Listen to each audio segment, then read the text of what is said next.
Joint അക്കൗണ്ടിൽ അന്നുണ്ട് എന്ന് പറഞ്ഞ ഫണ്ട് ഇവിടെ? ഏത് ഫണ്ട് എടുത്തിട്ടാണ് 10 ദിവസം കൊണ്ട് പണി തുടങ്ങും എന്ന് പറഞ്ഞത്?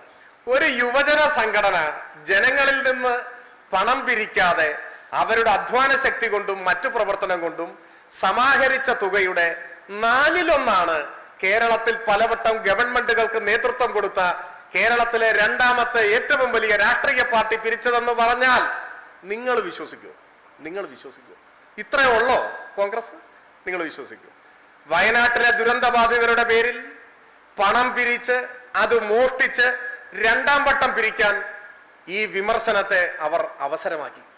വിമർശനത്തെ അടുത്ത കൊള്ളയ്ക്കുള്ള അവസരമാക്കി മാറ്റി. ഒപ്പം ഈ നിമിഷം വരെ ഇവർ പറഞ്ഞ എന്താണ്? ഫണ്ട് ജോയിന്റ് അക്കൗണ്ടിൽ സുരക്ഷിതമാണ്, വീട് പണി 10 ദിവസത്തിനുള്ളിൽ തുടങ്ങും എന്ന് പറഞ്ഞു തറക്കല്ലിടുന്നതിന് മുമ്പ്. അപ്പോ ആ ഫണ്ട് എവിടെ? ജോയിന്റ് അക്കൗണ്ടിൽ അന്നുണ്ട് എന്ന് പറഞ്ഞ ഫണ്ട് എവിടെ? ഏത് ഫണ്ട് എടുത്തിട്ടാണ് 10 ദിവസം കൊണ്ട് പണി തുടങ്ങും എന്ന് പറഞ്ഞത്? ഇത് കോൺഗ്രസ് കേരളത്തിലെ ജനങ്ങളുടെ മുൻപാകെ സ്വയം അനാവരണം ചെയ്യപ്പെട്ടിരിക്കുന്നു.